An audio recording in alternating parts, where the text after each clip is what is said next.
أعمالنا من يهده الله فلا مضل له ومن يضلله فلا هادي له ونشهد أن لا إله إلا الله وحده لا شريك له ونشهد أن سيدنا ومولانا محمدًا عبده ورسوله صلى الله تعالى عليه وعلى آله وأصحابه وبارك وسلم تسليما كثيرا كثيرا.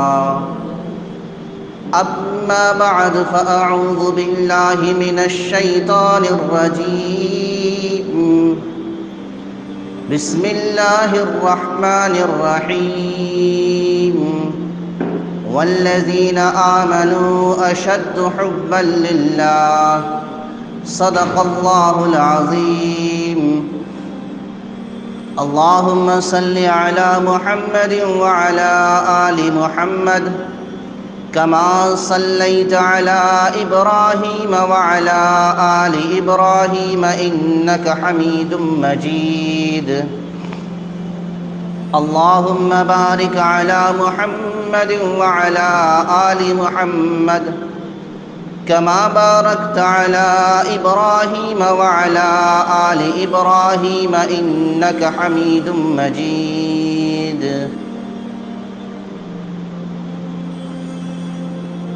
اللہ سے ڈرنے والوں کو طاقت سے ڈرانا مشکل ہے. اللہ سے ڈرنے والوں کو طاقت سے ڈرانا مشکل ہے. جب خوف خدا ہو دل میں تو یہ قیصر و کسریٰ کچھ بھی نہیں. یہ دنیا اہل دنیا کو بسی معلوم ہوتی ہے. یہ دنیا اہل دنیا کو بسی معلوم ہوتی ہے. نظر والوں کو یہ اجڑی ہوئی معلوم ہوتی ہے. یہ کس نے کر دیا سب دوستوں سے مجھ کو بیگانہ. مجھے اب دوستی بھی دشمنی معلوم ہوتی ہے. میں رونا اپنا روتا ہوں وہ ہنس ہنس کے سنتے ہیں. انہیں دل کی لگی ایک دل لگی معلوم ہوتی ہے. طلب کرتے ہو داد حسن تم پھر وہ بھی غیروں سے. طلب کرتے ہو داد حسن تم پھر وہ بھی غیروں سے. ہمیں تو سن کر بھی ایک عار سی معلوم ہوتی ہے. اگر ہمت کرے پھر کیا نہیں انسان کے بس میں. اگر ہمت کرے پھر کیا نہیں انسان کے بس میں. یہ ہے کم ہمتی جو بے بسی معلوم ہوتی ہے. میرے محترم بزرگوں اور دوستوں، اسلام کے غیور نوجوانوں، اللہ تبارک و تعالی نے ہمیں دنیا میں بھیجا ہے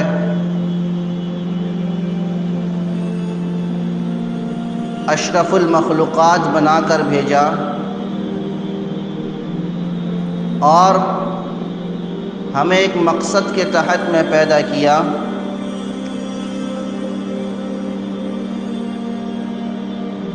وہ مقصد کیا ہے؟ وہ مقصد ہے کہ اللہ کی عبادت. مفسرین نے اس کی تفسیر کی ہے کہ اللہ کی معرفت. میرے دوست بزرگوں، میں نے قرآن کریم کی ایک چھوٹی سی آیت تلاوت کی ہے. اسی کی روشنی میں چند باتیں رکھوں گا. دعا فرمائے اللہ ہمیں سننے سے زیادہ عمل کی توفیق عطا فرمائے. میرے دوست بزرگوں، دو چیزیں ہیں. ایک عشق حقیقی، دوسرا عشق مجازی. عشق حقیقی کا تعلق اللہ رب ذوالجلال اور نبی کریم صلی اللہ علیہ وسلم سے ہے، اور عشق مجازی کا تعلق ان کے علاوہ دوسری مخلوقات سے ہے. عشق کسے کہتے ہیں؟ عشق کی حقیقت کیا ہے؟ تو فرماتے ہیں کہ طبیعت کا کسی چیز کی طرف مائل ہونا، اس کی لذت کو حاصل کرنا، اسے حاصل کرنے کی کوشش کرنا، یہ محبت ہے. اور اس میلان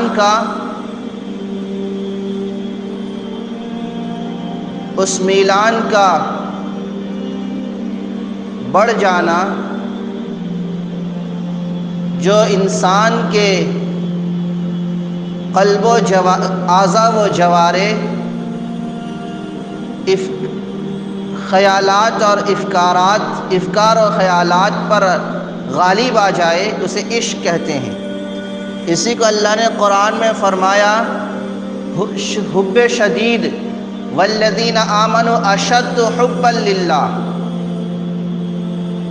کہ ایمان والے وہ ہے جو اللہ سے بہت زیادہ محبت کرتے ہیں۔ مفسرین کرام نے اشد کی تفسیر عشق سے کیا ہے کہ ایمان والے مومن جو ہوتے ہیں وہ اللہ سے شدید محبت کرتے ہیں، اللہ سے عشق کرتے ہیں کہ ان کے دل میں اللہ کے علاوہ کسی کی محبت نہیں ہوتی۔ وہ محبت کرتے ہیں تو رب ذوالجلال سے کرتے ہیں، اور اللہ کی محبت غیر کے محبت کے ساتھ آ نہیں سکتی۔ اگر دلوں میں غیر کی محبت ہوگی، دنیا کی محبت ہوگی، ماں باپ کی محبت ہوگی، بیوی بچوں کی محبت ہوگی، تو اللہ کی محبت دل کے اندر آ نہیں سکتی۔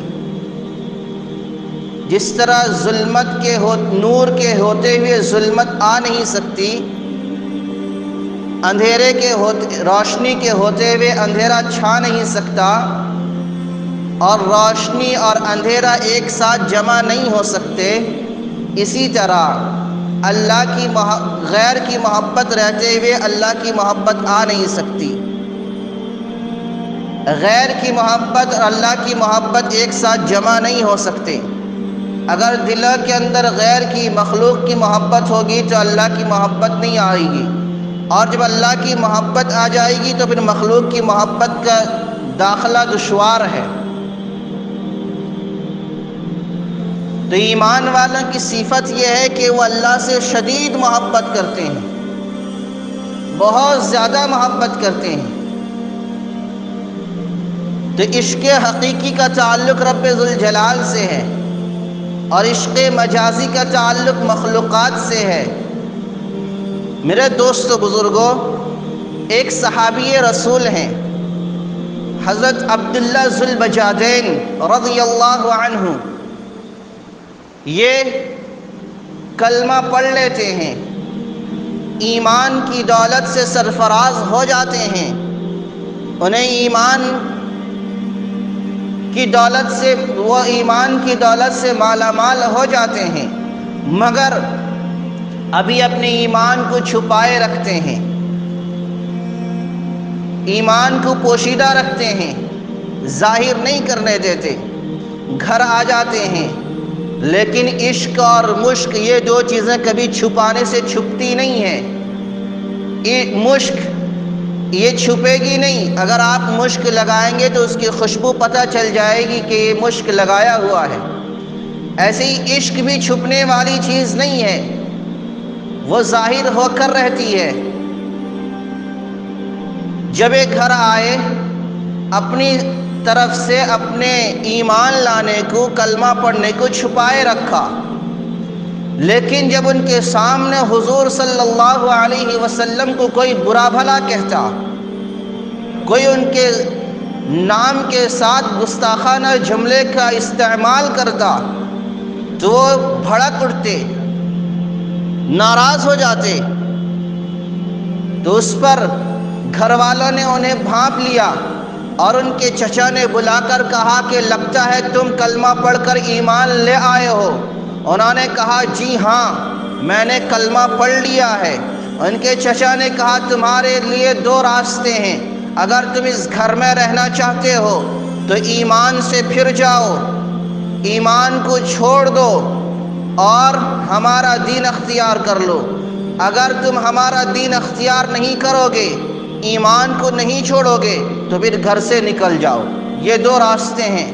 گھر میں رہنا ہے تو ہمارا پرانا دین اسے اختیار کرنا ہوگا، اگر گھر میں پرانا دین اختیار نہیں کیے، ایمان کو نہیں چھوڑا تو پھر گھر سے نکل جاؤ۔ تو انہوں نے کہا کہ میں ایمان چھوڑنے والا نہیں ہوں، میں نے اللہ کا کلمہ پڑھا ہے، مجھے اللہ سے محبت ہے، میں ایمان چھوڑ نہیں سکتا، کلمے سے پھر نہیں سکتا۔ چچا نے کہا کہ گھر سے نکل جاؤ، یہاں تک کہ تمام ان کے بدن کا سارا لباس اتار دیا، بالکل برہنہ کر دیا اور گھر سے نکال دیا۔ ماں تو آخر ماں ہوتی ہے، اس نے باپ کے ڈر سے کچھ کہا تو نہیں، چچا کے ڈر سے کچھ کہا تو نہیں، لیکن ایک کپڑا دیا چھپا کر کہ بیٹا سطر کو چھپا لینا، سطر کو ڈھانک لینا۔ تو وہ عبداللہ ذو البجاجین رضی اللہ عنہ وہ باہر نکلتے ہیں، ایک کپڑے کو دو حصے میں تقسیم کرتے ہیں، ایک حصے کا ازار بناتے ہیں، ایک حصے کو بدن میں ڈھانپ لیتے ہیں۔ جانا کہاں تھا؟ مسجد مدینہ منورہ آتے ہیں، مسجد نبوی میں آتے ہیں، اللہ کے نبی کے پاس آتے ہیں۔ اللہ کے نبی دیکھتے ہیں چہرے میں خوشی کے آثار ہیں، چہرہ کھل اٹھتا ہے۔ حضرت عمر رضی اللہ عنہ، حضرت ابوبکر رضی اللہ عنہ یہ دونوں دیکھتے ہیں کہ کون شخص آ گیا جسے دیکھ کر اللہ کے نبی کے چہرے میں خوشی کے آثار نمودار ہیں، خوشی ظاہر ہو رہی ہے۔ تو حضرت عبداللہ ذو البجاجین رضی اللہ عنہ وہ کہتے ہیں یا رسول اللہ، میں نے گھر کو چھوڑ دیا ہے، میں کلمہ پڑھ کے گھر گیا، گھر والوں نے مجھے نکال دیا، میں آپ کے در میں آ گیا ہوں، آپ کے پاس آ گیا ہوں۔ حضرت نبی کریم صلی اللہ علیہ وسلم نے ان کا استقبال کیا اور صفہ میں اصحاب صفہ میں شامل ہو گئے۔ میرے دوست بزرگوں، ایک مرتبہ غزوہ میں تھے کہ اچانک نبی کریم صلی اللہ علیہ وسلم کے ساتھ تھے کہ اچانک انہیں بخار آ گیا۔ حضرت نبی کریم صلی اللہ علیہ وسلم، حضرت ابوبکر، حضرت عمر رضی اللہ عنہما، ان دونوں یہ تینوں حضرات کو لے کر حضرت عبداللہ ذو البجاجین رضی اللہ عنہ کے پاس پہنچے۔ دیکھا وہ بیمار ہیں۔ حضرت عبداللہ ذو البجاجین کو اللہ کے نبی نے اپنی گود میں لیا، اپنے ران پر رکھا، ایک ران پر رکھا اور محبوب کی نظر کو چہرے کو حضرت عبداللہ ذو البجاجین دیکھ رہے ہیں، اللہ کے نبی کے چہرے کو دیکھ رہے ہیں، اور ایک کیسے خوش نصیب شخص ہیں، کیسے خوش قسمت آدمی ہیں کہ نبی کی گود میں نبی کا چہرہ دیکھتے ہوئے حضرت عبداللہ ذو البجاجین دنیا سے رخصت ہوتے ہیں۔ میرے دوست بزرگوں، اللہ کے نبی صلی اللہ علیہ وسلم نے فرمایا کہ ان کے کفن دفن کا انتظام کرو، اور ان کی نماز جنازہ خود اللہ کے نبی نے پڑھائی، اور جب ان کو دفنانے کا وقت آیا اور مسئلہ یہ ہے کہ قبر پر میت کا قریبی رشتہ دار، میت کا خونی رشتہ دار وہ قبر کے اندر اترے، یہ مسئلہ ہے، تو اللہ کے نبی صلی اللہ علیہ وسلم قبر کے اندر اترتے ہیں۔ ابو بکر نہیں اترے، عمر نہیں اترے، دیگر صحابہ کرام نہیں اترے، بلکہ اللہ کے نبی خود قبر کے اندر اترتے ہیں اور کہتے ہیں میرے بھائی کو مجھے دے دو، وہ قبر پر لٹاتے ہیں۔ حضرت عمر رضی اللہ عنہ یہ منظر دیکھتے ہیں اور کہتے ہیں کاش کہ میری میت ہو جاتی اور میں اللہ کے نبی کے ہاتھوں سے قبر پر اتارا جاتا۔ یہ خوش قسمت آدمی عبداللہ ذو البجاجین رضی اللہ عنہ یہ اللہ کے نبی قبر پر اتارتے ہیں۔ میرے دوست بزرگوں، یہ نبی صلی اللہ علیہ وسلم اور اللہ سے محبت کا یہ عالم ہے کہ اللہ کے نبی صلی اللہ علیہ وسلم نے خود انہیں قبر پر اتارا ہے۔ انہوں نے اللہ کی محبت میں سب کو ترک کر دیا، سب کو چھوڑ دیا، گھر بار کو چھوڑا، ماں باپ کو چھوڑا، وطن عزیز کو چھوڑا، نبی کے دربار میں آ گئے۔ کس لیے؟ اللہ کی محبت کی خاطر، اور اللہ نے ان کے مقام اور مرتبے کو بلند کر دیا۔ اسی کو فرمایا والذین آمنوا اشد حبا للہ، ایمان والے اللہ سے بہت زیادہ شدید محبت کرتے ہیں۔ میرے دوست بزرگوں، واقعات میں آتا ہے ایک عرب کا ایک بادشاہ تھا، اس کا نام امرؤ القیس تھا۔ وہ بادشاہ بھی تھا اور حسن و جمال اس کے اندر بھرے پڑے تھے، نہایت ہی حسین اور جمیل شخص تھا، مگر جب اس کے دل میں اللہ کی محبت نے گھر کر لیا، اس کے دل کے اندر اللہ کی محبت آ گئی، تو اس نے بادشاہت چھوڑ دی، سلطنت کو چھوڑ دیا، عیش و آرام کو چھوڑ دیا، تمام آرائش تمام زیبائش کو چھوڑ دیا، چھوڑ کر ایک چادر لپیٹ لیے، رات کے اندھیرے میں سلطنت کو چھوڑ کر تبوک چلے گئے اور اپنے چہرے پر نقاب باندھ لیا، وہاں جا کر اینٹیں اور گارے کا کام کرنے لگے۔ چہرے پر نقاب اس لیے باندھا تاکہ کوئی شاہی چہرے کو پہچان نہ لے، اور دن گزرتا گیا۔ لوگوں نے کہا تبوک کے بادشاہ سے کہ عرب کا بادشاہ یہاں آیا ہوا ہے، وہ اللہ کی محبت میں تمام سلطنت کو چھوڑ دیا، تمام عیش و آرام کو چھوڑ کر اللہ کی محبت میں یہاں پڑا ہوا ہے اور اینٹیں اور گارے کا کام کر رہا ہے۔ تبوک کے بادشاہ نے جب اس چیز کو سنا اور ان کی تلاش میں نکل گیا اور تلاش کرتے ہوئے ان تک پہنچا، ان سے کئی دیر باتیں ہوئی اور ان سے کہا کہ آپ عرب کے بادشاہ ہیں، آپ عرب کے بادشاہ ہیں، عرب کے حکمراں ہیں، آپ میرے پاس رہیں تو میں اپنے آپ کو خوش قسمت سمجھوں گا۔ اس طرح بہت دیر تک باتیں ہوتی رہی، وہ یہ چاہتے رہے، تبوک کے بادشاہ یہ چاہتے رہے کہ عرب کا بادشاہ میرے پاس قیام کر لے، میرے یہاں قیام کر لے، یہ میرے لیے خوش قسمتی ہوگی۔ تو انہوں نے کہا، تو عرب کے بادشاہ امراء القیس نے اپنے چہرے سے نقاب ہٹایا اور تبوک کے بادشاہ کے کان میں کچھ کہا، جس کی وجہ سے اس بادشاہ کے دل کی دنیا بدل گئی، اس بادشاہ کے دل کی دنیا بدل گئی، وہ بھی اللہ کی محبت میں مستغرق ہو گیا اور دونوں اللہ کی محبت میں لگے رہے۔ دونوں نے سلطنت کو چھوڑ دی، بادشاہت چھوڑ دی، حکمرانی چھوڑ دی اور اللہ کی محبت میں اپنے آپ کو فنا کر دیا۔ والذین آمنوا اشد حبا للہ، ایمان والے جو ہوتے ہیں وہ اللہ کے ساتھ شدید محبت کرتے ہیں۔ واقعات میں آتا ہے ایک بادشاہ ہے جن کا نام شبلی رحمت اللہ علیہ،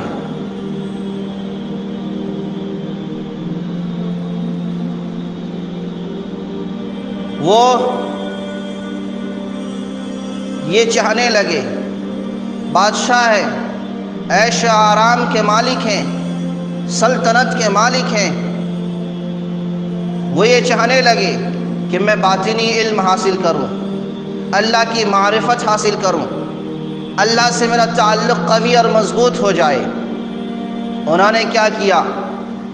اللہ کی معرفت، باطنی اصلاح، باطنی علم حاصل کرنے کے لیے حضرت جنید بغدادی کے پاس پہنچے اور ان سے کہا، حضرت آپ کے پاس اللہ کی معرفت، باطنی علم ہے، وہ مجھے عطا کر دیں، اگر چاہیں تو اسے مفت دے دیں یا پھر چاہے تو اس کی قیمت لے لیں۔ حضرت جنید بغدادی رحمت اللہ علیہ نے فرمایا کہ اس کی قیمت تم ادا کر نہیں سکو گے، اس کی قیمت تم ادا کر نہیں سکو گے، اور مفت اگر لوگے تو اس کی قدر نہیں ہوگی۔ تو حضرت شبلی رحمت اللہ علیہ نے فرمایا، جیسا آپ مناسب سمجھے، جو حکم کرے میں وہ کرنے کو تیار ہوں۔ تو حضرت نے فرمایا، جنید بغدادی رحمت اللہ علیہ نے فرمایا کہ جاؤ، شہر نہیں 4 ماہ رہنے کے بعد حضرت جنید بغدادی رحمت اللہ علیہ نے کہا کہ جاؤ شہر میں گندھک بیچو۔ یہ گئے شہر میں گندھک بیچنے کے لیے، ایک طرف گندھک کی بدبو، دوسری طرف جو لوگ آتے ہیں سامان خریدنے کے لیے، ان کی جھک ان کے بکواس کو سن کر دماغ چڑچڑا جاتا ہے۔ اور حضرت جنید بغدادی نے کہا کہ 1 سال تک شہر میں گندھک بیچو۔ یہ شاہی مزاج والے آدمی،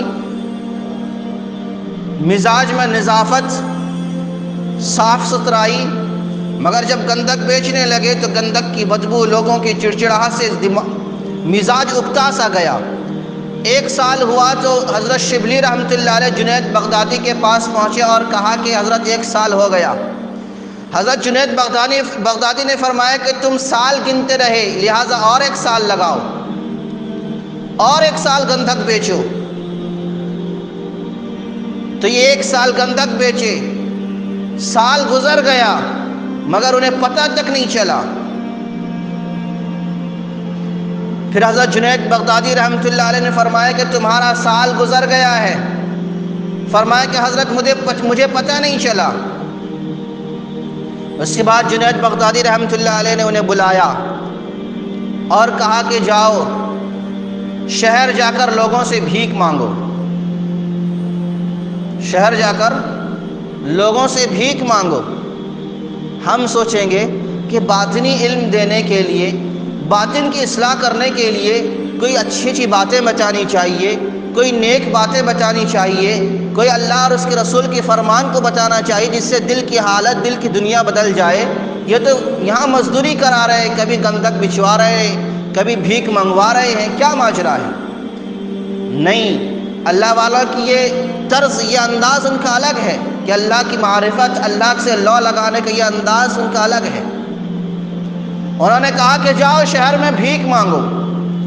جب لوگوں کے درمیان کاسا لے کر بھیک مانگنے کے لیے چلے، لوگوں نے ان کے چہرے کو دیکھا، یہ شاہی چہرہ لگ رہا ہے، کھاتے پیتے گھرانے کا چہرہ لگ رہا ہے، اور لوگوں نے انہیں برا بھلا کہا اور بھیک دینے سے انکار کر دیا کہ کام چور کہیں کہ کام دھندہ کچھ کرتے نہیں، مزدوری کرتے نہیں، چلے آئے بھیک مانگنے کے لیے۔ لوگوں کے تانے سنتے رہے، لوگوں کے گالے گلوچ سنتے رہے، لوگوں کے تان و تشنی کو برداشت کرتے رہے۔ اس حالت میں 1 سال تک شہر میں بھیک مانگتے رہے۔ جب 3 سال گزر گیا تو حضرت جنید بغدادی کی مجلس میں بیٹھنے کا موقع ملا۔ حضرت جنید بغدادی رحمۃ اللہ علیہ نے حضرت شبلی کو اپنی مجلس میں بٹھایا۔ یہ حضرت شبلی، ان کے دل پہلے سے صاف و شفاف ہو چکا تھا، صاف و شفاف ہو چکا تھا، دل بالکل آئینہ بن چکا تھا۔ اب حضرت جنید بغدادی رحمۃ اللہ جو بات نکالتے ہیں وہ دل پر بالکل نقش کر جاتا ہے، دل پر چھپ جاتا ہے، دل کی دنیا بدل جاتی ہے، دل کے اندر نورانیت آ جاتی ہے۔ جب حضرت جنید بغدادی رحمۃ اللہ علیہ نے کہا کہ تم کیا کرتے ہو، حضرت شبلی نے فرمایا کہ میں ملک کا بادشاہ ہوں، علاقے کا، اپنے علاقے کا بادشاہ ہوں۔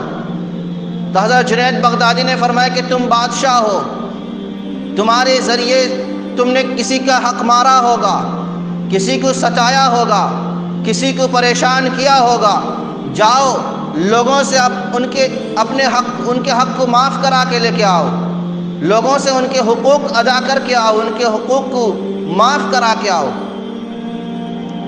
ورنہ پھر باطن کی اصلاح نہیں ہو سکتی، باطن کا علم اور اللہ کی معرفت حاصل نہیں ہو سکتی۔